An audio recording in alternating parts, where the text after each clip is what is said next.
Welcome to Unfortunately Required Reading. This week, we're talking about the worst book of all time. No. Okay. No.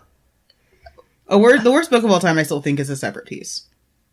What about Empress Teresa? Anyway, please don't write us a letter. Man who wrote Empress Teresa. Yes. So this week we're covering The Scarlet Letter by Nathaniel Hawthorne, or as I like to call it, Only Women Are Punished for Sex. I mean, the guy gets kind of punished. No, he punishes himself like a douchebag. But okay, it's still punishment. All right. So, what are we drinking? So, hi, because I love all of you, and I spent way too much time researching alcohol for this episode, we're drinking a sour cherry ale, because the Puritans brought with them more beer than water, which was a great idea, by the way. Because water was nasty. Okay, actually, so I've been watching bacteria. I've been watching Crash Course European History, which I have not started until recently, because I thought it was going to be bad, because I know John Green hates it. It's not bad. You can tell he hates it. And they actually did, it's kind of a myth that all the water was bad. Like, there definitely were problems, but, it's kind of like an anachronistic myth. There were wells that, had water and things were okay.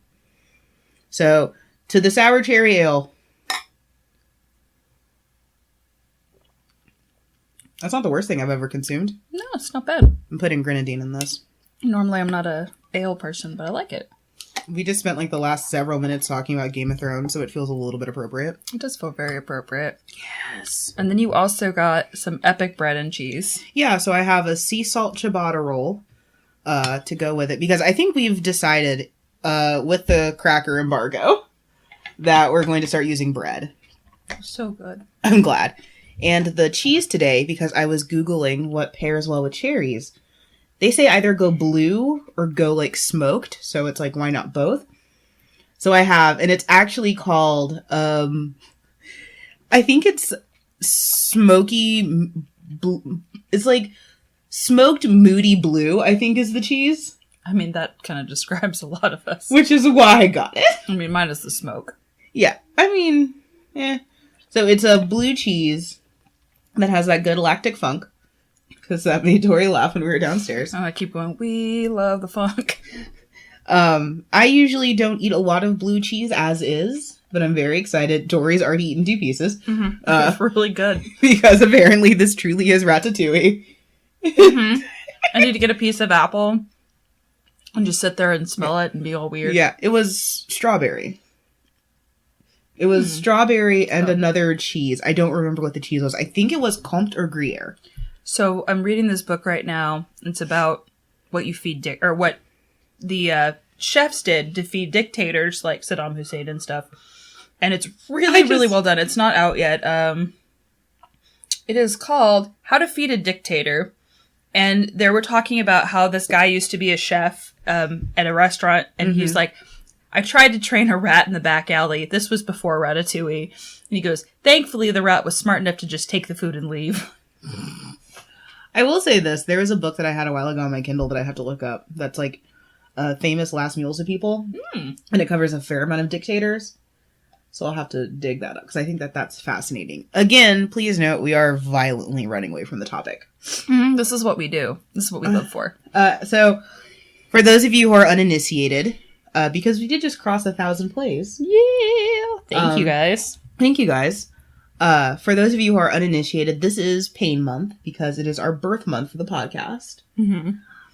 So we both decided to cover the books that we hate the most. And mine was Ethan Frome. And mine is the fucking Scarlet Letter, which I've had to read in multiple classes in multiple levels. I have 2. The most visited piece of information on my blog is an essay I read about the Scarlet Letter in college. Because people keep Googling how the fuck to talk about it. Oh. So hopefully we'll help you a little bit. I will be of no assistance. But I'll just also remind you that, you can basically throw away the first hour of the 1995 movie with Gary Oldman. But don't, though. We'll get into that later. The cheese is really good. Cheese is really good. All right, short story long. So our narrator talks about his job in a Salem customs house. He goes on and on and on and on about all the politics he has to play and how much he hates his fucking job. And then all of a sudden he finds this A on the floor and he's like, oh, this is wrapped in a news story. I wonder what the history might be. Basically, Nathaniel Hawthorne just writing himself. Anyway.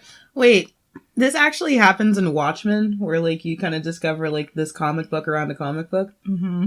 Do I have to give Hawthorne, like, a clever point? Nope. No, you do not. Cool, I'm not going to. So, a group of gossips stand outside the town prison. Hester Prynne, our heroine, is being let out with her child who is 4 months old, Pearl. She was arrested after being discovered as pregnant and refusing to give up who the father was. This is not an episode of Maury. I also have to pause you here again. You said Prynne. Isn't it Prynne? I've always heard Prynne. Okay. Prynne. So I just didn't know if I was wrong. I wasn't trying to put you on blast. Continue. I've heard it both ways in 2 different classes and 2 different things, so. Everything is wrong and nothing matters. Got it. She wears an A on her breast for adultery, which Amanda and I are doing right now. Yeah, look at our Instagram. The Reverend Jimsdale, from here on out known mostly as Baby Daddy, calls Hester forward and has her stand on the village pillory for 3 hours to be jeered at by the village. Hester sees her husband, whom she thought he was dead, in the audience. He indicates to her to keep her mouth shut and not give him away. This guy, Mr. Prynne, also known as Roger Chillingworth, also known as the Doctor, comes to speak to Hester with a pretty serious well speech. He claims he will destroy Baby Daddy, but Hester refuses to give him up. Chillingworth ends up the town doctor because he has medical training and because he was captured by local natives, knows all sorts of root work. He moves in with Mr. Dimsdale and the world's worst odd couple. Is it like the dramatic retelling that Lindsay Ellis wants for Hercules, where instead of Meg getting her freedom, like, Hercules has to stay in Hades with Hades? And it's like Beauty and the Beast, and they have to, like, learn to love each other? That would be amazing. Just all the bad puns coming from Hades. I would pay cash money. Hercules going, stop voting for the current president! Anyway. Hester lives at the edge of town after this, and people talk a lot of smack. Of course they do. Mm-hmm. They say Pearl should be taken away from Hester because Hester has got to be a bad influence. Hester goes before the governor, and the governor talks about Pearl being taken away, but Dimsdale shows up and explains that he thinks Pearl is Hester's redemption from God. Dimsdale's health is getting shittier and shittier, and then Chillingsworth sees a scarlet A on his bare chest, which I think is some sort of weird foreplay, but that's besides the point. Okay. Hester and Pearl are walking through town. Dimsdale appears to them at the pillory and starts to talk to him. There's suddenly a comet in the sky, and Chillingworth is like, this is a sign, bitch, it's on. Pearl is obsessed with her mom's A, and she's about 7 at this point. So she's always tracing it, talking about it. And Hester realizes, after a bunch of crazy stuff, that she has to tell Dimsdale that Chillingsworth is her husband, and he's probably trying to kill him. They meet in the woods, and Pearl is like, you should stand up with us in front of the town. And Dimsdale's like, no, I'm not going to do that. Pearl gets weird and won't come close to him because Hester has taken off her A and her cap. Baby Daddy and Hester decide to go to Boston. Hester has to put the A back on because otherwise Pearl won't come to her. Oh, God. She doesn't recognize her, supposedly. This is so stupid. I'm sorry, continue. Hester does all the work and gets the tickets because she's cool with the sailors. Dimsdale says he's going to give a speech on Election Day since the governor has died. He gives this impassioned speech. I can't talk. Impassioned.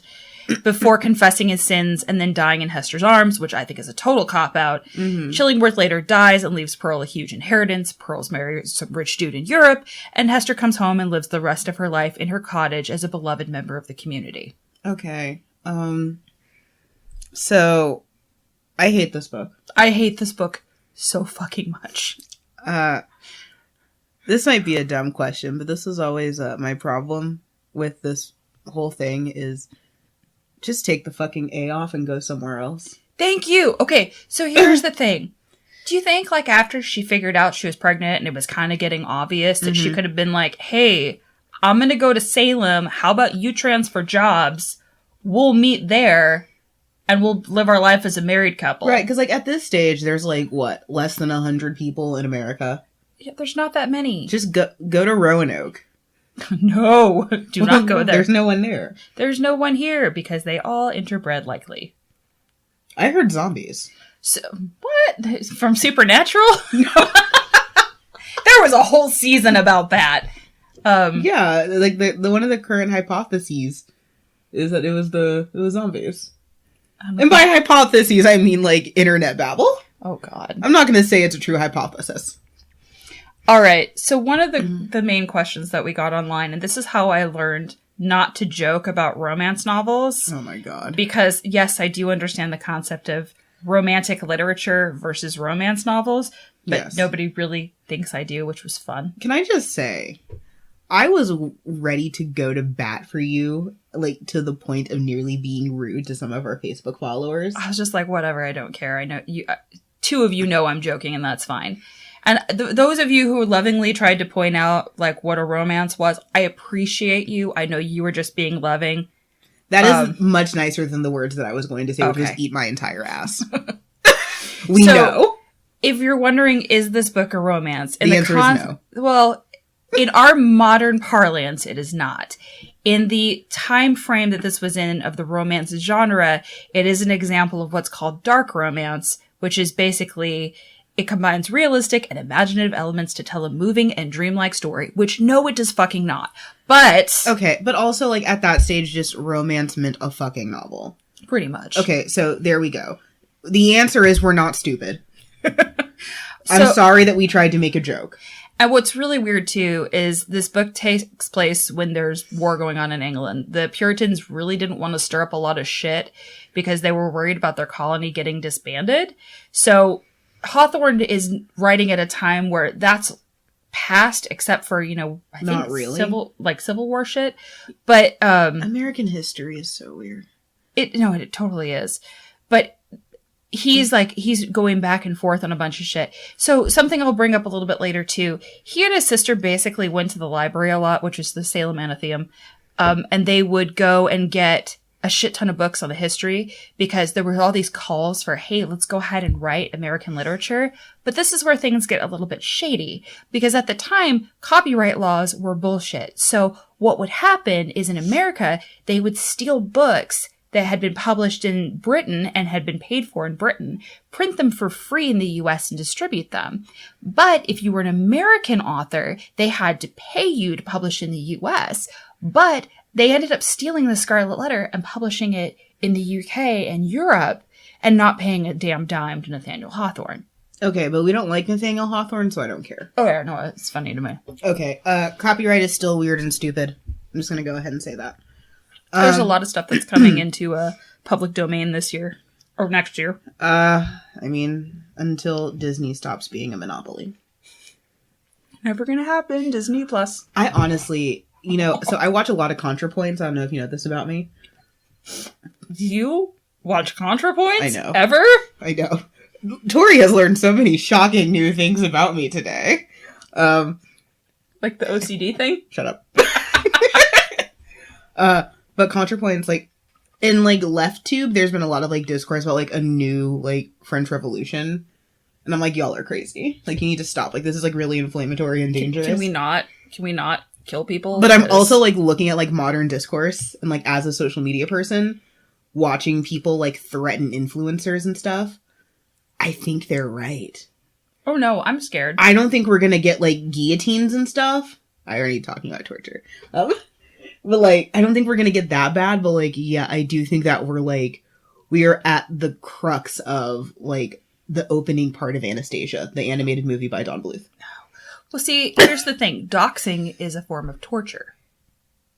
I'm throwing that out there. Okay. Because what it does is it gives all of your personal information to the world. Okay. People use that as they will. Okay. We were having a conversation with somebody I work with about how using property file things, because now there's a lot of research or tools that you can use. People have found her home and gone there to complain. But, counter argument, is it okay to leak the information of someone that you feel is causing genuine harm? I think that you need to go through other methods first. Okay, that's valid. I didn't know we were an ethics podcast. Oh no, don't let me become cheaty, because I will. Good Place? Oh. Yeah. I have to reference Good Place at least once a podcast now. I've never watched it and I have no desire to. So good. People keep saying that. I thought it was going to be super stupid. But people so also... I avoided the first season and then I watched it and I was like, damn. But people also said that about Game of Thrones and they were convinced that I would like it, only to find that I don't like it. But then they all watched the last season and then they're like, nah. I don't think the last season was that terrible. But I also, don't emotionally care about anyone's happiness. The only thing that is distracting is, like, for a lot of these actors, this is not, like, my first time seeing them. So I'm just like, why are you here, Captain Phasma? What are you doing here? Like, it's not like I met her first as Brienne. I met her first as Captain Phasma. And I'm like, why are you here? I love Gwendolyn Christie, though. Yes. Just a powerful... Why do you keep trying to expose my kink of, like, powerful women who can fuck me up? I don't know. I feel very attacked. Is it because I mean, we both don't like this book. This isn't a situation where, like, one of us hates it and the other... Have we had that yet? Have we had that, like, standoff? I think we've had a couple of them where I'm like, but really, it's not that bad. I kind of like it. And I'm over in the hate corner. You're like, So, let's talk about themes. I don't like this book. Okay. A mother's love and a mother's protection. So, Hester Prynne is kind of like that archetypal mother. There's a lot of allusions to her being almost like an inversion of the Virgin Mary myth. mm-hmm. Like a very, like, I mean, obviously not the virgin part, but like there is an inverted telling of that story with her. And Nathaniel Hawthorne does not try to shy away from that. He's like, no, let me throw some lights on this scene so you can look at it. Yeah, he's not subtle about it at all. And like, I guess subtlety is not his strong suit at all. Neither is writing. I'm glad you said it. Why am I the scapegoat? I don't know. But yeah, so the idea of like Hester protecting Pearl and everything like that. I mean, I get it, but it's also stupid and I hate it. So one of the things that drives me crazy about this book is basically Hawthorne felt that Hester was a very strong woman because she wouldn't give up Dimmesdale. So I'm going to pause you right here. Please tell the audience how violently angry you were when I sent you the factoid that Hester is considered to be one of the first strong female characters. I think I screamed and I threw something. I think she did as well. It pisses me off to no end because this is a portrayal by a man of a woman who basically is like, snitches get stitches. I'm not giving up my baby daddy. And it's like, okay, so she's the only one who's actually outwardly punished. Mm-hmm. Yeah, Dimmesdale like punishes himself, but seriously, that's all on him. Can I will backtrack here a little bit. How much of that is rooted in you just don't like this book? Because this is also literally the part of the plot of like 3 Tyler Perry movies. I'm not really a big fan of Tyler Perry. I mean, I'm not either because I'm actually black, but like he's black for white people. That's what he is. He's just black enough to where you feel like it's, you know, ooh, how exotic. But it's also like the most bland and boring storytelling, which is why any black person's like, that's just my auntie. Okay, real talk. If you ever want to like understand a Tyler Perry movie, find like your black friends and make them watch it with you. And just watch like the utter disinterest. Because like Medea's family reunion is just my family reunion with prettier people. So my question is, that movie, The Proposal, do you want to just watch it with me and I'll try to explain to you white culture? I mean, I understand white culture because I've been forced to keep up with white hegemonic standards. That's true. My name is Amanda, and I have relaxed hair. I know your culture. I had to. I mean, we're not wearing Ugg boots right now, so I guess that's good. No I did have a Starbucks drink this morning, though. Oh. So. My husband hates Starbucks because I had 2 serious boyfriends who worked for Starbucks. Why does that have... What is that? Well, he also hates Starbucks coffee, but... What does that have to quote my dead grandmother, what does it have to do with the price of tea in China? I don't know. Anyway. So, I don't like this portrayal, but I also think that, like, to be fair, I think this might be colored by our hatred of this book. Because really, like, that's a thing. The idea that, like, the strong, stoic, silent woman is strong. And to be fair, we're going to make this about race now, so get out your bingo cards. As a black woman, or a black biological woman, I like seeing this on a white woman, because that onus to be strong and silent in media is very on black women. Mm-hmm. Because black women, if we get too loud, well, then we're threatening, and then we're scary, and then we can't be threatening and scary. So we have to be stoic and quiet and just eternally passive and motherly. And that's how you're strongest, is when you're quiet and dignified. And it's like, fuck you! Revolutions don't happen by being quiet. what makes me the angriest is fucking Dimsdale when they're walking out of the prison, bringing her up on the pillory and is like, guess what? You're a fallen woman. And I'm sitting there going, you're the one who stuck the dick in. Like, but this, to be fair, I think this makes me mad because this is the, like you said, onus that a lot of women have. Yeah. Is if you're a teenage girl who has sex with a boy and you get pregnant, that's you. They blame you. Yeah. The boy gets to go off scot-free, do what he needs to do. Yeah. But the girl, oh, well, you need to live with your decisions. Right. And then you're damned if you do, you're damned if you don't. If you do get an abortion or something like that, well, then you're terrible. You're a murderer. I'm not saying any of those things. That's what society says. I'm violently pro-choice.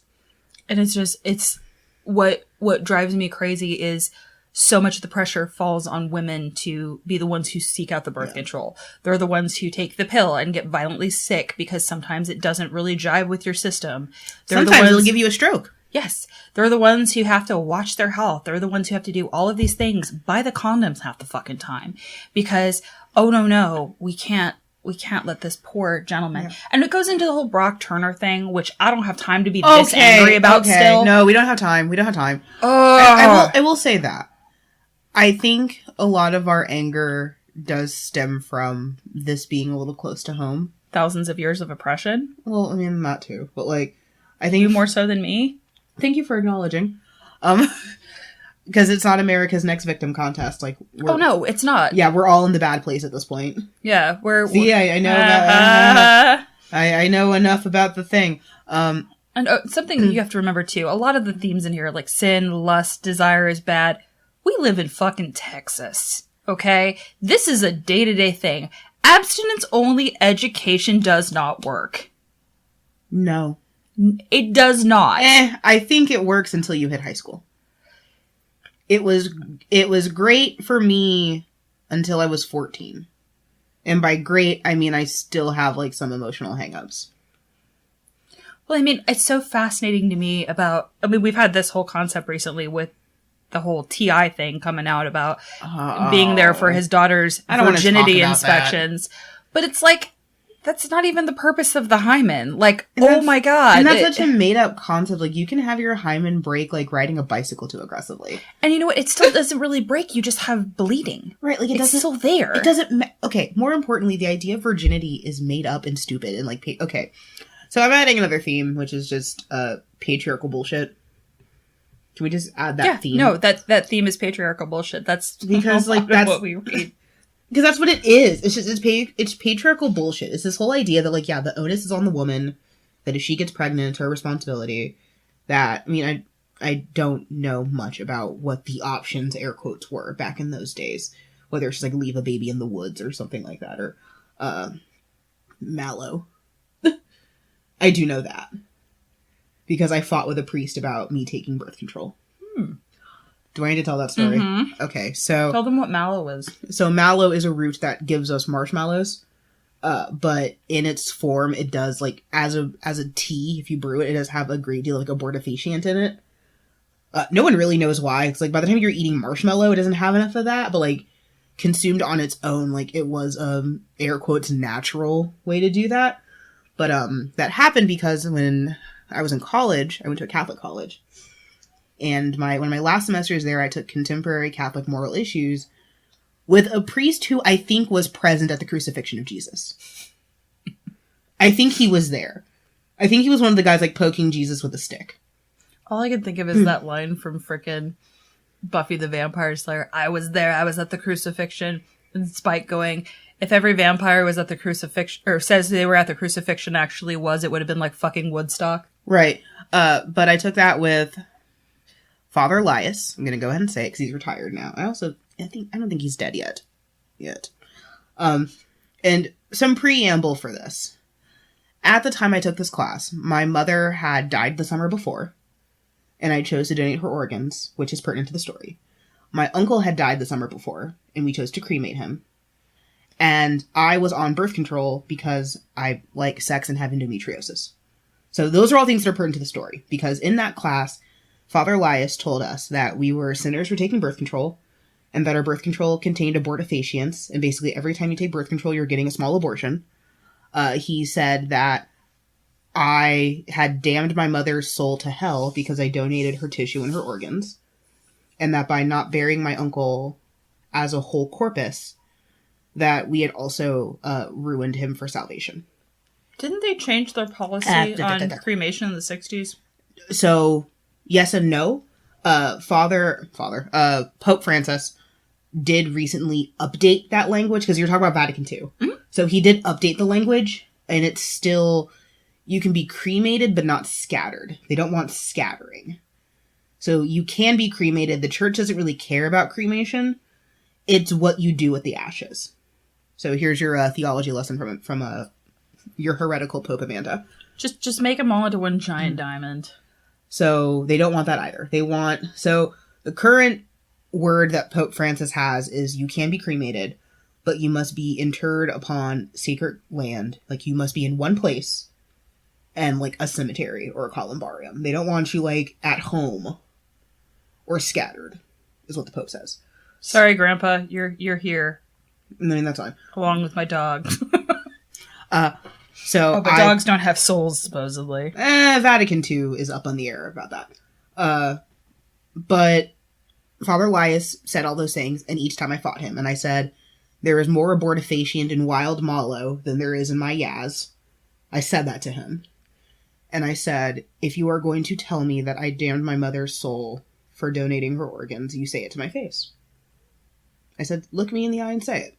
Because I didn't. And especially, like, the tissue company we went through to donate my mom's organs, like, we get notifications when it's used. Mm-hmm. So it's not just, like, a vague, oh, you're helping. Like, no, this person received your mom's this.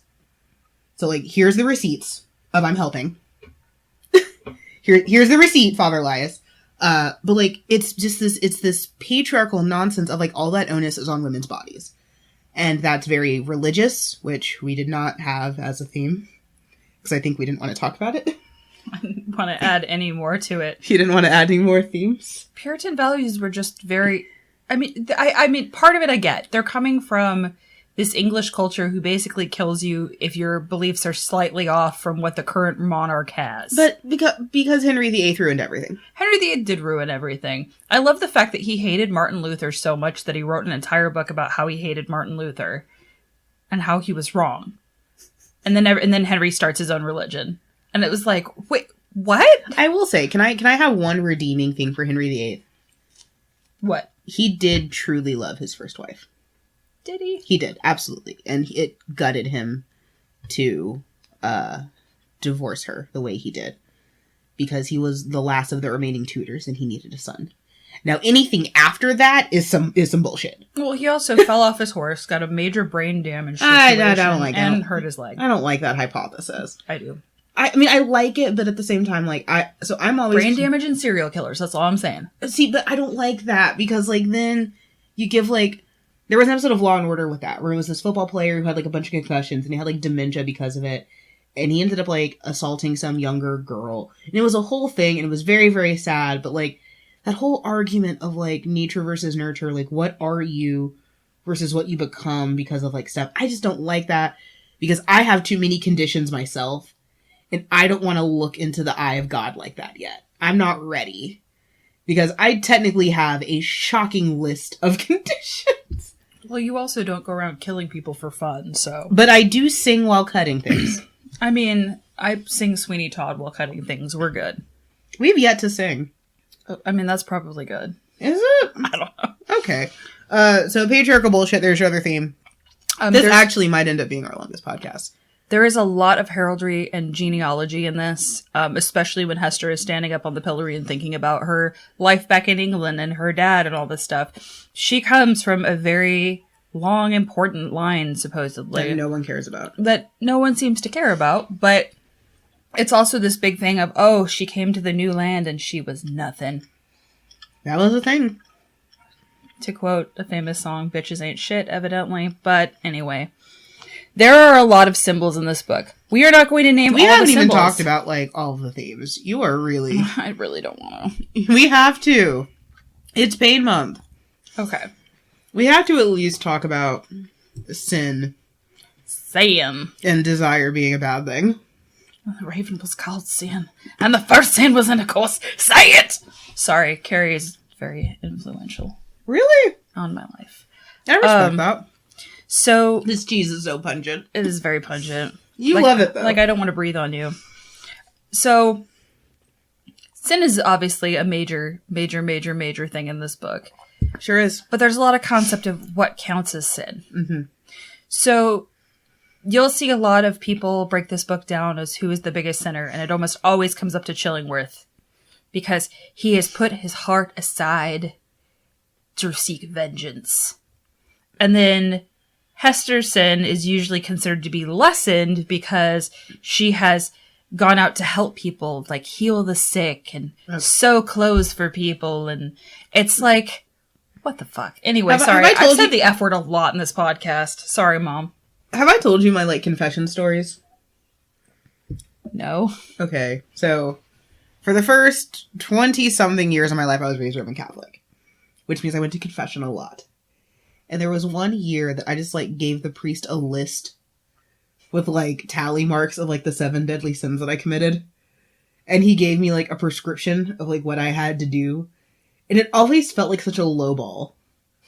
Like, you're asking me to do, like, 5 rosaries and 10 Hail Marys. That's, like, less than an afternoon. And I'm telling you, I committed the sin of envy, like, 50 times. Like, it always just feels like such a low ball to, like, redemption. And, like, I get why, like, that's why a lot of people don't like aspects of, like, the church. Where you get that, like, deathbed Christian. Well, there's the whole thing, too, about the indulgences. Like, the whole reason that Martin Luther King said, forget this, and flipped the table. Martin Luther King. Was Whoa, Martin Luther, sorry. Wow, Martin Luther, not Martin Luther King. I'm a Lutheran, so that was a really bad Lutheran moment. That was a terrible Lutheran moment. I apologize to all of our listeners. We're never drinking this beer again. The sad thing is that was probably racist because I was looking at you when I said it. Okay, I'm not even going to say it was racist. We can't drink. Sorry, we can't drink this beer. We've only been through one beer. We've actually been through half of a beer. Okay, I split one bottle. I know. I meant collectively. It's gonna be okay. It's been a really long week, you guys. Yeah, can we just say, I think we mulled around punting this to next week. Oh, yeah. But so it would never have happened. Not as an excuse, but I've been on a work trip for 3 days. I came home, I'm like, I just want to go to bed and eat canes, and that's what we did. Raisin Canes? Raisin Canes. So if you live in a state that doesn't have Raisin Canes, it's basically just chicken fingers, bread, coleslaw, and french fries. Like, they have a sandwich, and that's pretty much it on top of that. Look at us running away from this book. Constantly. So sin is a weird thing, because, yeah, like, the idea that it's perhaps the righteous that are the ones that are sinning the most. The obvious thing that comes to mind is, like, Hunchback of Notre Dame, the Disney movie. Yes. You're Which welcome. I want to watch later. Anyway. You have Disney Plus, and I'm a little disappointed in you. Don't be disappointed in me. I have a child, and I have no excuses. Okay, no, that's not an excuse, because you got it for yourself, and the child benefits. I mean, that's true. I know it is. I kind of want it, though. But I already have Hulu Live, so I'm already feeding the mouse. Is this one of those times where I go, Disney, don't listen. Here's a password. I mean, Disney, don't listen. We do share Hulu Live. It's true. You do owe me. I do, and I'm happy to share. I love that we've gone to, like, Yakuza terms when it comes to fucking subscriptions. If we get to use that freaking cool hearse that we saw at the Museum of Natural Museum of Funeral History or whatever. The National Museum of Funeral. National. I should know this. Natural funeral. It's where you die outside. I want to go there. Let's go. It's like we're watching The Mandalorian, and there's a whole thing. It's like initiate self-destruct sequence, and I'm like, that's me. That's me as a character. Fun fact, Tibetan sky burial, not allowed in America. I know, which is bullshit. Do I actually explain what Tibetan sky burial is? You probably should. God damn it. I mean, it's totally illegal, too, if you go into South America and somebody does it to you against your will with a bunch of trained vultures. Not that I've seen those pictures. I'm sorry, what? This is what happens when one of your friends knows somebody who may or may not have used to work for the FBI, and they had pictures from a drug lord dismantling a body and feeding it to vultures. This very much feels like that Viking punishment where they would cover a body in honey and let insects eat at you until you die. I mean, it's pretty dramatic. It is. So Tibetan sky burial is where you take a recently deceased person and you lay them out and let birds feast upon them. which I think is actually quite romantic. I mean, if your options are being buried underground or being lit on fire... Okay, but you're dead. It doesn't matter. Dead, you don't care. I'm an organ donor. Just take them and use them for good. I'm also an organ donor.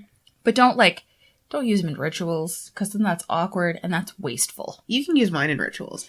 Is there a caveat to be like, I'm okay with being like a Frankenstein's monster?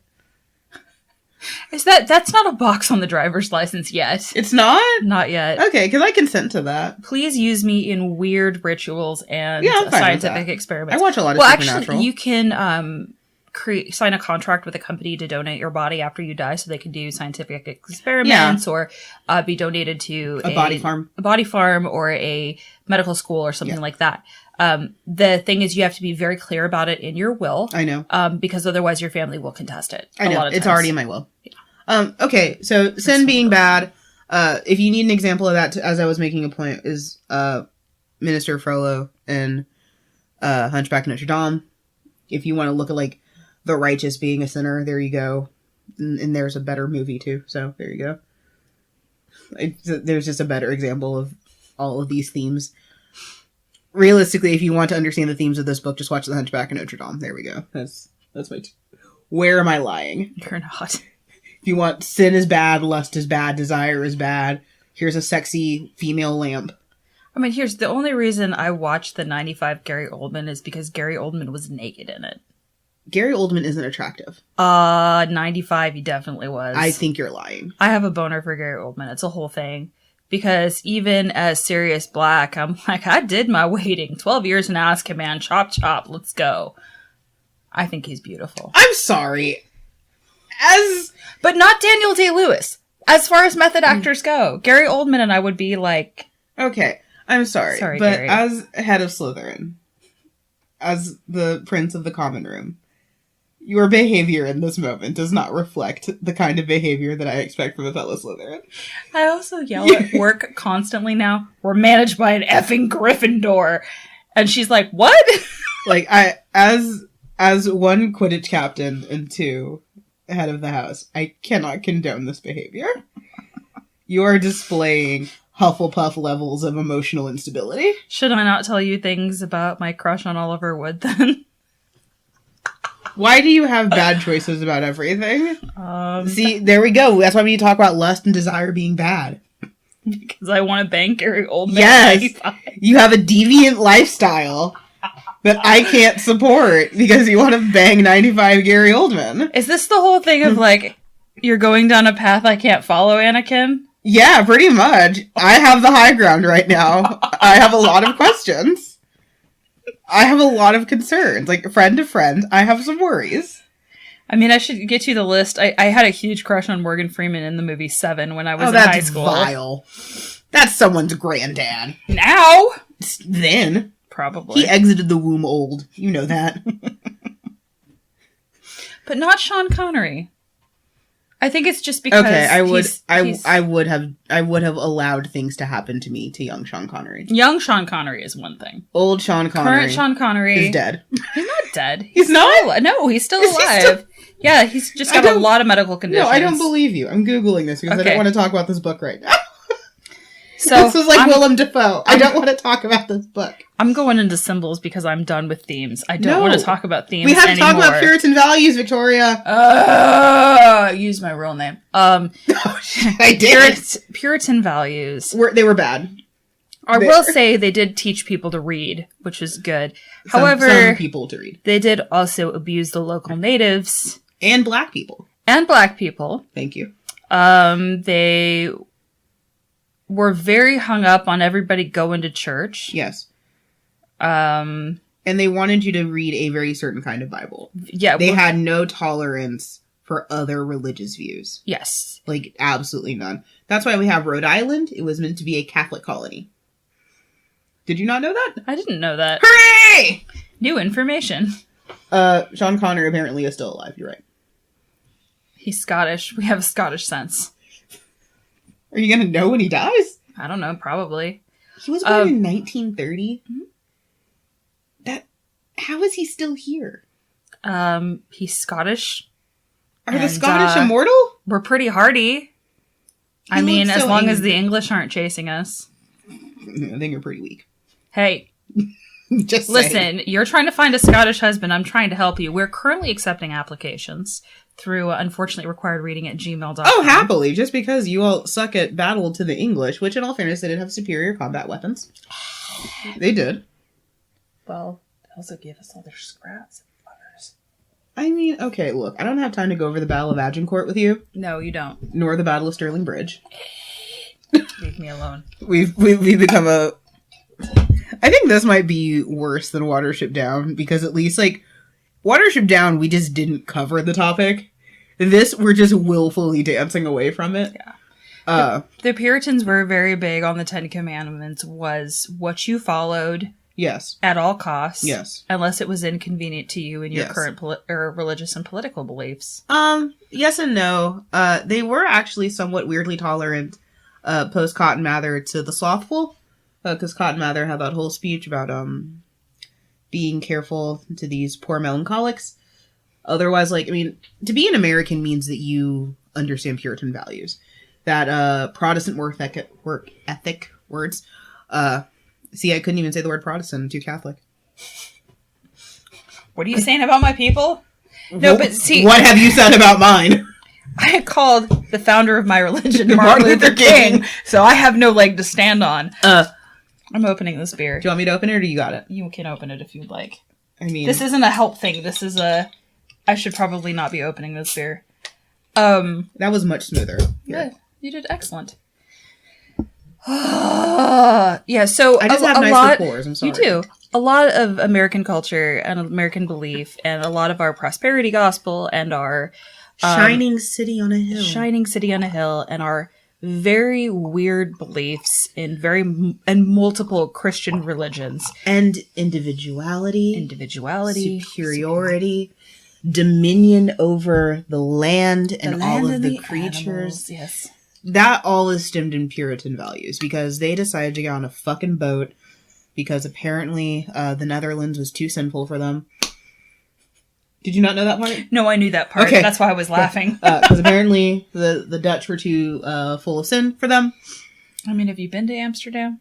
No. Let's go. We have to go to Romania first. So if we don't die in Romania... No, I'm just kidding. I'm kidding. What kind of Scooby-Doo bullshit do you think we're doing in Romania? I don't know. I gotta go learn Romanian. We're taking a Viking River cruise and we're looking at Romania from a boat. Okay, I can do that. Okay. But like, really I'm a going lot... to that forest and I ain't coming out. Tori, I don't have... I'm white. We make bad choices and we walk into forests. Okay, and Oh! Also themes. The forest being a dangerous place. I don't want to talk about the fucking forest! I don't like forests, okay? They scare me. They scared the Puritans too. Because they're fucking scary! And that's why Hester going into the woods with Dimmesdale and Pearl, that's racy. That's racy for the time. As I'm like waving my hands in front of the Scarlet A on my It's also a chest. sex metaphor. It is a sex metaphor. But also please appreciate that in my mind, when you said go into the woods, I just heard Johnny Depp as the wolf in Into the Woods. No. I pretend that whole sequence doesn't exist in that movie, and I just go back to the one that had Bernadette Peters. He's not that bad anymore. There have been new stories. I don't... He feels like a pedophile in that movie, is what I'm saying. Oh, yeah, like, it's gross. Because in the Into the Woods play, or musical, when it's actually performed, the role of Little Red Riding Hood is always played by an older person. Yeah, this or is a somebody kid. who's age appropriate. And at that point in time, I'm going, that is like a 10-year-old. I cannot play this game. Yeah, because it is a weirdly, grossly sexual song. It is, okay. Sorry, Jason. Why are you apologizing? Because we are so far off topic.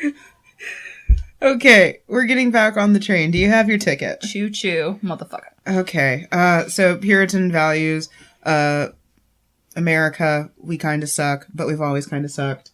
Watch Crash Course. Symbols. Symbols.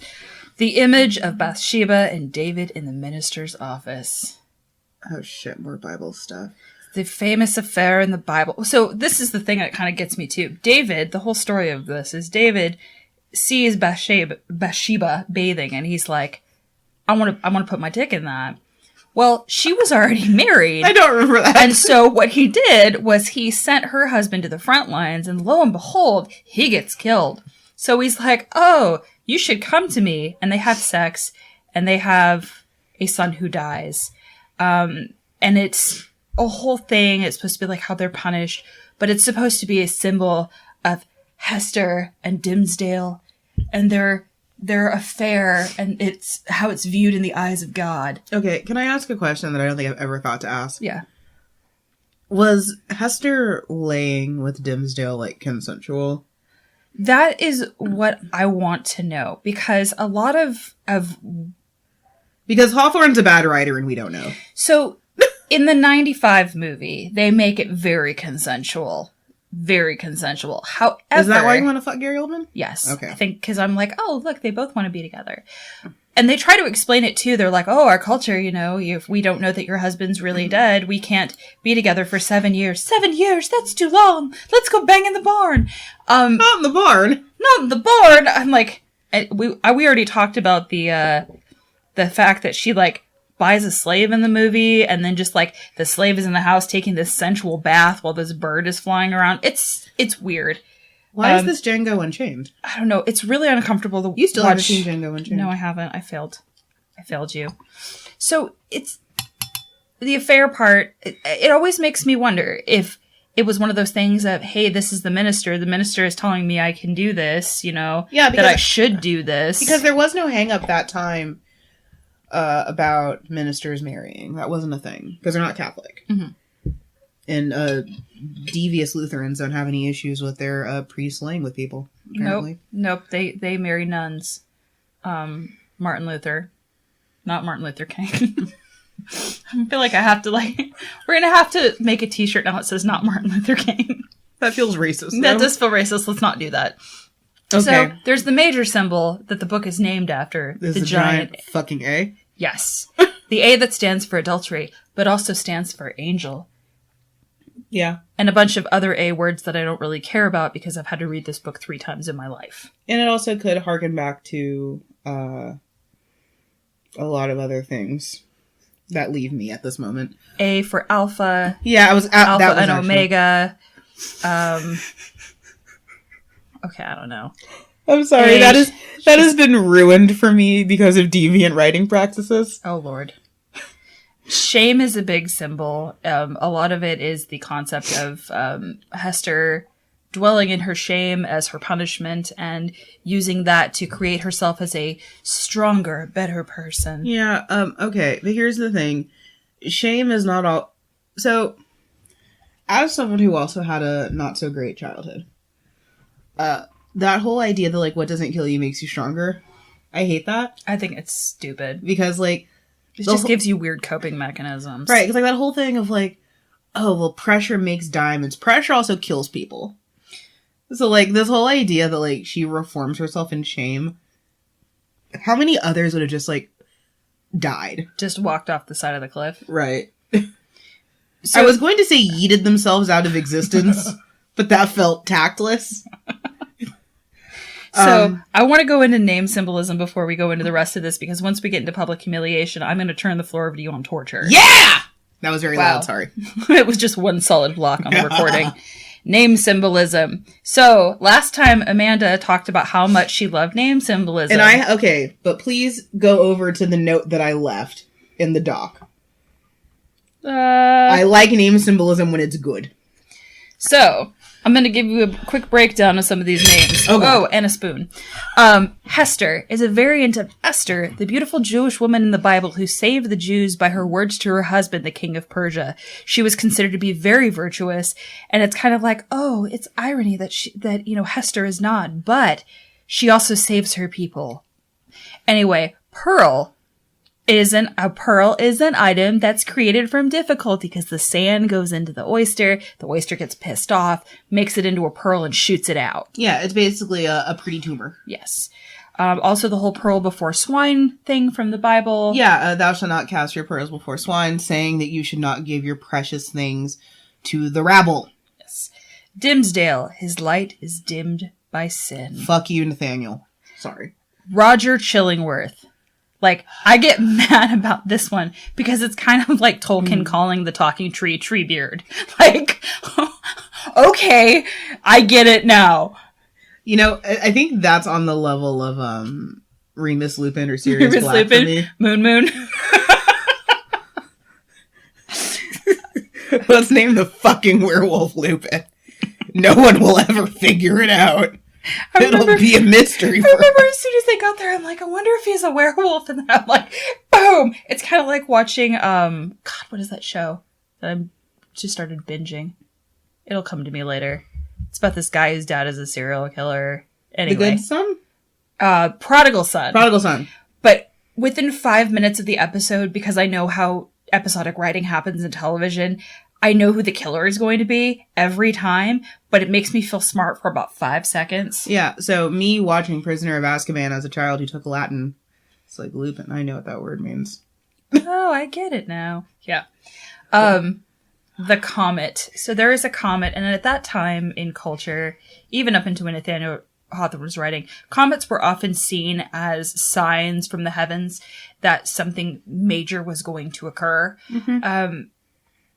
So them being on the scaffold and talking to each other, and all of a sudden this comet going over and them seeing it in the shape of an A. It's like, oh, for F's sake, Nathaniel, get out of your office.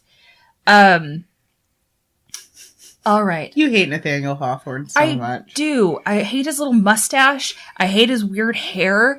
I hate everything about him. I hate the fact that even though his wife was a really well-known illustrator, he still gets all the credit. I hate that he moved into the Alcott's home. Anyway, there's a lot. But before we unpack how much I hate Nathaniel Hawthorne... Do you want to talk about torture? Let's talk about torture and public humiliation. So, public humiliation is a big thing of this. Obviously, why else would you make a woman wear a giant fucking A on her boob? My favorite thing is that they're all like, I don't know if we should let her do that because she'll just make it pretty with lace. And I'm like, oh my god, Dolores, shut the fuck up. Ma'am. I named all the town gossips in my head. By the way, that's also 100% something that I would do. Like, I didn't have time to embellish ours, but, like, I would 100% like deck this out in lace. I would just make this like an accessory, like that horrible Easy A movie. I love Easy A. I hate that movie. I love it so much. I hate it. Mostly just because I hate the plot. I hate the bones. Oh. So any dressing you put over the bones, I'm not going to like. I like that they try to turn it into an 80s movie. I don't like it. Because I don't think you can make this feminist. I don't think you can. This isn't like a Jennifer's Body scenario. Patricia Clarkson and Stanley Tucci can be my parents, though. Like... I have an opening for Dad. Sorry! No, that really hurt. I'm gonna go cry in the corner. I'm gonna give Tori a hug before we talk about public humiliation. Okay. I'm not gonna cry about... No, I'm actually not crying, but I do have tears in my eyes, so I'm gonna shut my mouth. So, public humiliation. Society has been doing this for a long-ass time. For about as long as there's been society. I love torture, fun fact. Well, like, I love torture devices. I don't like torture, like, as a physical practice. But as a concept, I love it. Because the idea of punishing the body to, like, get an end, I think is fascinating. Now, here's the thing. We have a lot of record of torture devices from this time. There's the Branks mask, which is this horrible mask that you put on people. And it obscures the vision and usually has, like, a loud bell on it. And it's visually grotesque and it scares people. There's the Nag's Bridle. There's the Witch's Pear. Oh. There's... Which I just recently learned was not just for the mouth. Mm-mm. Yeah. See, I only knew it for the other parts of the body. I knew it for the mouth, and then here's the thing with torture and torture devices. A lot of torture devices end up being used on women. And a lot of times, like the Nag's Bridle, it's done to punish women for things that we would not punish men for. So while I love torture devices from like an aesthetic purpose, I find them morally abhorrent because unilaterally they end up affecting women more. Now the execution devices... usually men. We don't have a lot of issue putting men down like Old Yeller. No. But torture, there's not a lot of, well, for different crimes. And oftentimes like this, because Dimsdale was able to shield himself from that guilt, air quotes here, he doesn't get any of the pain of having to do that. He hides his A, which I think is telling. What's really awkward, too, is all the times all the virgin girls in town are, like, so into him. Yeah. And, like, I'm gonna marry Dimsdale. And I'm going, that's so gross. That's so gross. I will keep this lovingly short just because I can talk about torture for a very, very long time. For days. I mean, I do love torture devices. I hate that society, especially Western society, we use these against women because we don't want to hear them or see them, or we want to punish them for innocuous things. And it's frustrating. I mean, it goes under the patriarchal bullshit tag. Is that a new AO3 tag? Patriarchal bullshit? Because it's true. Like the nag's bridle is there because your wife is a nag. Or the branks was often used for women who were too loud. It's all just meant to punish and terrorize women. Why? I mean, I don't want to say why, because I know why. It was patriarchy, but like, it's just icky and it makes me sad. But, fun fact about me, I'm the person who corrected the Viennese Torture Museum. Because they had a Iron Maiden on display. And they had it listed as a torture device. And I said, that is an execution device. And the curator said, what's the difference? To which I gasped in German. Gasping in German. Which I gasped in German and said the difference is torture is not meant to kill, execution devices kill. So like the guillotine is on a torture device, that's an execution device. So like that, I mean, that's the huge difference is you should not die from a torture device. It can kill you from like shock or doing it wrong. But it's not meant to kill you. Like, the witch's pear is not meant to kill you. People did die. Well, yeah, if you rupture organs. I mean, it was more from, like, bleeding and suffocation. Also a lot of, like, embolisms and stuff like that. Or if it was heated. Ow. Yeah, they heated them. Yeah, you put your witch's pear over coals and then you... Why are people terrible? Because, so, there's, like, a weird death drive part to it that I think exists. Like, an almost, like, existential death drive that we hate each other so much because we all know that we're going to die, so we exact that revenge on each other. That was way deeper than this podcast deserves. By this, not us. This episode. But yeah, torture, it's uncomfortable because as much as I love it, yeah, I'm very aware that it was just used to terrorize women for many, many years. And even still, like, the threat of having a baby out of wedlock and things like those are all things that are still concerning to people. And it is still ways to police and to control female bodies.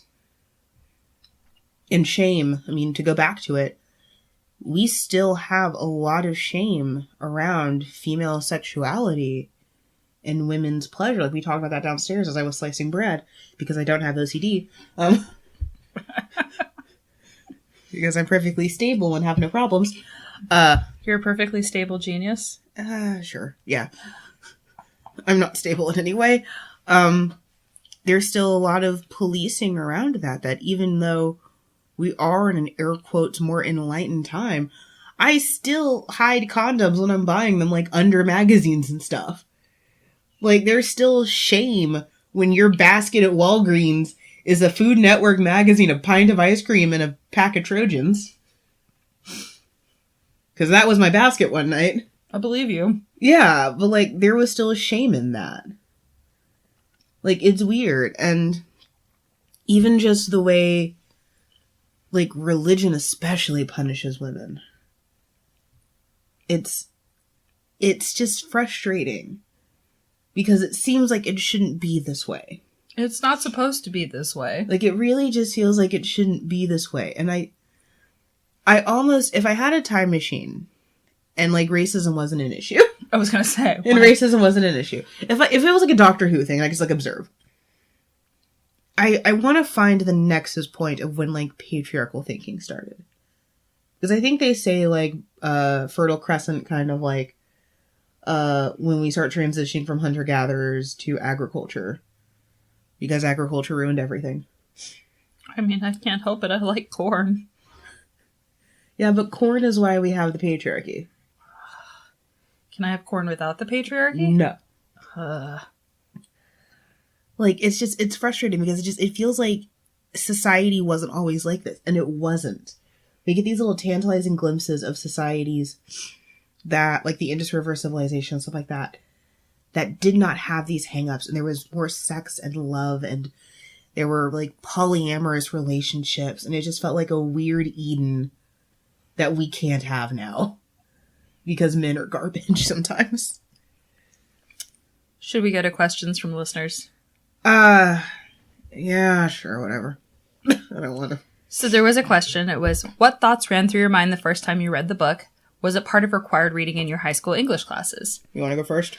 It was part of required reading for both high school, college, and this podcast. The thoughts that went through my mind the first time, I was reading it on a beach because I was on a bougie vacation with my dad. Ooh. And they're like, yeah, you got to read this before we start school, because I think they were trying to avoid problems. I just kept going, but why is she the only one being punished? In college, I will admit, when they told us it was on the syllabus, my first thought was, oh, for fuck's sake. And then for this podcast, it was, I'm doing this because I love you guys. Similar. I did have to read this in high school, and I did have to read this in college with the Blithedale romance. Oh, I'm sorry. I am too. And my first thought was, this is just boring. I did watch the movie where Gary Oldman makes Sweet Sweet Love Demi Moore. Well, I will say also, when you're listening to the audiobook in the first 45 minutes, are Nathaniel Hawthorne's narrator bitching about working in the custom house, it's kind of like, okay, but I can complain about my job on my own. And then, yeah, like reading it for the podcast was, now I care more. So now it's, why didn't she just run away? Why is she the only one that is being punished? Because it takes two to make a baby. Also, like, pulling out's a thing. It is. Condoms were even a thing back then. Also, we completely glossed over Dimsdale committing simony. Yeah. Is that where he was, like, stealing money? Well, he was taking money. He wasn't stealing. He just shouldn't be taking money. Because that was one of the things that Martin Luther, without the king, was upset at the Catholic Church for. So, fuck you, pot and kettle. Don't fuck a kettle. That just sounds like a bad idea. That sounds awkward. That sounds very awkward. That does sound like something that J.K. Rowling would write in her weird, gross, like, alternate world where she actually thinks that Dumbledore's gay. So I'm going to tell you guys a little bit about Nathaniel Hawthorne. Born on the 4th of July.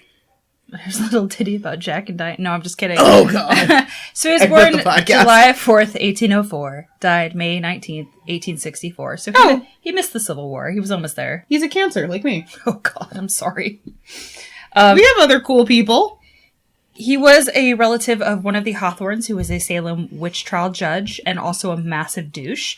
A lot of the interesting thing about the Salem witch trials is a lot of people who were executed had land, and that land went to other people. Almost like it had nothing to do with witchcraft and was a giant geopolitical coup because men hate women. Yay! I'm sorry. And if you stand up for women, you get crushed to death like Giles Corey. Anyway, so Nathaniel's family changed his last name to include a W to distance themselves, even though that they were still living off the finances gained through the witch trials.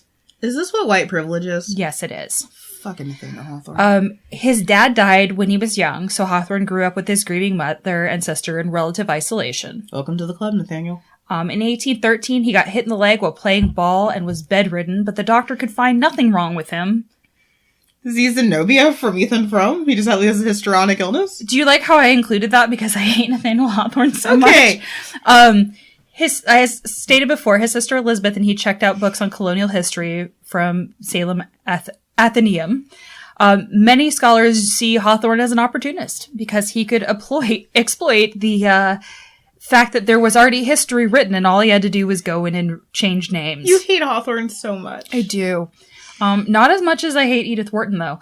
Really? So he worked at a lot of government jobs in Salem because he had sweet hookups from people at Bowdoin College. He was not good at any of it. He hated living in Salem and bitched about it all the time. Same. When he was in college, he wrote a letter back home that said, a man cannot be a poet and a bookkeeper at the same time. Because he didn't want to work and write at the same time. Transcendentalism was a big deal during his time. He lived and worked with a bunch of transcendentalists, but didn't believe in them because he believed that the world was horrible and that the heart was a wellspring of evil. Do you want to talk about transcendentalism? Yes, please. So the that's fine. I took a college course on transcendentalism in America. Okay, so was it Emerson or Thoreau whose mom still made him sandwiches and brought it to the cabin? It was Thoreau. Okay. Sorry. I don't remember. It was one of them. They were the same person at this stage. At this stage, they're the same person. So the transcendental movement was basically transcending like the human like condition through work and nature. Think of them as like proto hippies. Almost like Jim Jonesy kind of hippie. Or like Manson-y kind of hippie. Like, let's go live in a commune. And like, they were really big on like making utopias. Like the Oneida Utopia, which was all about May December romance. And making China that you can still find. Mm-hmm.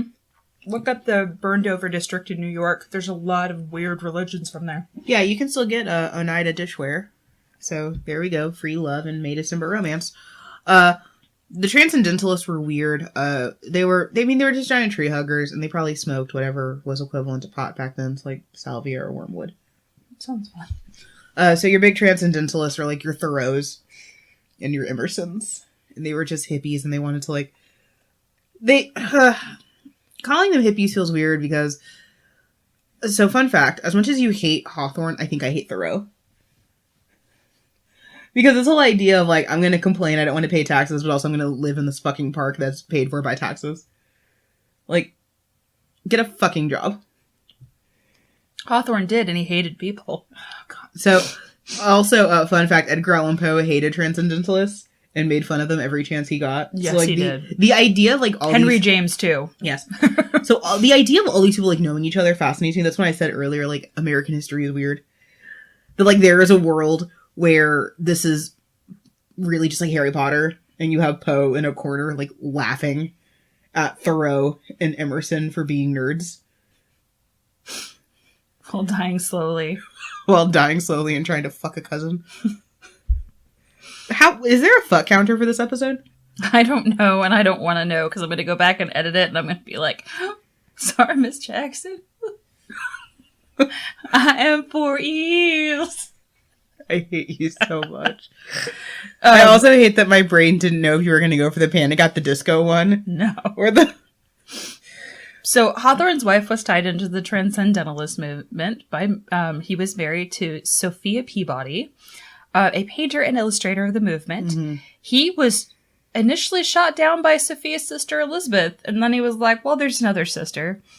Yeah, there's actually a very, very funny story where Hawthorne and a compatriot said, like, they basically traded a bottle of wine for who was going to get married first. It was a bottle of Madeira, specifically, mm-hmm. which we almost drank. We almost drank Madeira, but after last episode's port disaster... Listen. After the great port disaster of 2019, we're not drinking wine again for a while. Aww. Well, I don't know. I have not done the research yet for next month. Oh, yeah, because I kept changing what book we were going to read. You've changed it about 5 times. Mm-hmm. And you've probably seen every single time. I've seen every edit. Google sends you an update. It does. So, I do think it's interesting that Hawthorne hated transcendentalists because to like nature, you have to like people.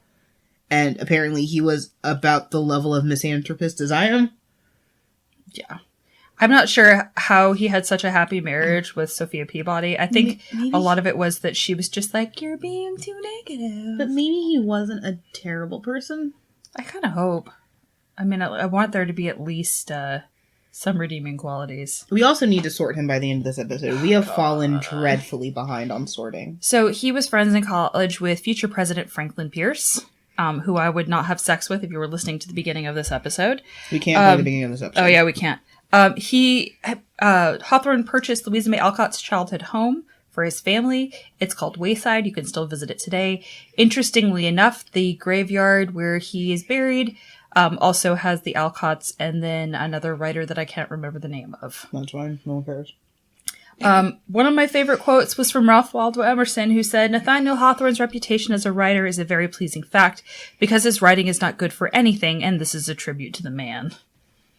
Which was basically... You're welcome for me adding that in. Which was basically, he's such a good guy. He's such a good guy. I mean, he's a terrible fucking writer, but at least people buy it because they like him. Anyway. I found that while I was researching this because I research too sometimes. Just sometimes. Listen. I don't like Nathaniel Hawthorne. Me either. And I watched a lot more on him than I wanted to. Okay. So, we used I used resources, you used resources. We used lots of resources. We did use resources. There's hawthorneandsalem.org. Mm-hmm. There's SparkNotes, because of course, there's actually a whole SparkNotes video that you can see on YouTube. Mm-hmm. Wikipedia, ThugNotes. ThugNotes! It was one of his first ones. It was actually a very good ThugNotes. It was a really good one. Chili. Yeah. If you get a chance to watch, or if you have Amazon Prime, there's one called The Hawthorne Legacy. It's 30 minutes. It's mostly professors talking about it. It's really distracting as you keep just looking at the individual features of the professors going, what? Obviously Easy A, which we already talked about, and the 1995 Gary Oldman movie. Just please keep in mind that the first hour does not apply to anything from the book. But you do get to see Gary Oldman's butt. You get to see Gary Oldman's butt, and you get to see him and Demi Moore, have sex. So, I mean, if that's part of your interest. Yeah, in a barn. Like in Wild Wild West. We already talked about if we had to read this in school, so I'm going to skip over that. But we have to sort Nathaniel. We have not sorted authors in a while. We're behind. No, we haven't. So where do we put Nathaniel? He's not a Slytherin. He's not. He thinks he's smarter than his own good. I want to say he's a Ravenclaw. Okay. What are you thinking? I don't want him here. Oh, he doesn't get to hang out in Slytherin House. Okay. Well, no, I don't want him here. I want him in the weird Russian school that Victor Crumb is from. Oh, okay. I don't want him here. Yeah. I don't want him. He could be from the one in the U.S. The racist one in the U.S. The accidentally racist one. It's not accidental. Just J.K. Rowling is not a good writer. I think she went, oh, look, here's some names. I'm going to use those. And then the Native Americans are like, what is wrong with you? Yeah, fun fact. I don't like J.K. Rowling very much. I love her work. I don't like her as a person. Did we figure this out from this episode and multiple episodes?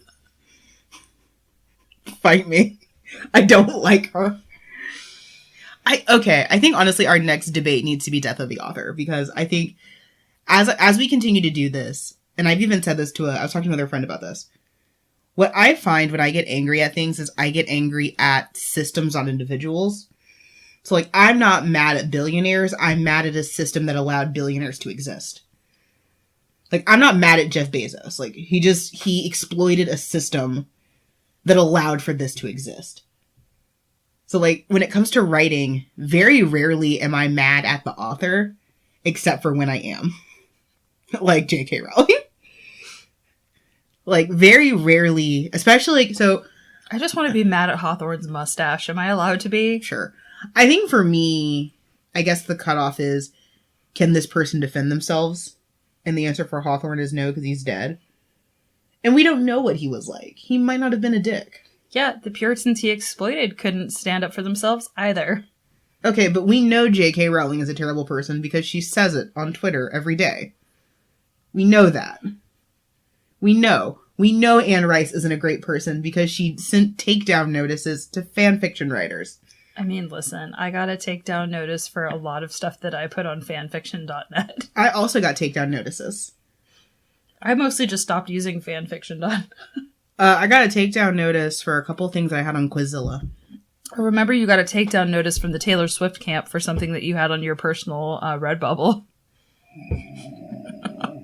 But I got a sticker before they shut it down. So. Yeah, Taylor Swift, I know you're going through this whole thing with your management where you have stirred up a mob and told your fans to seek a rational solution.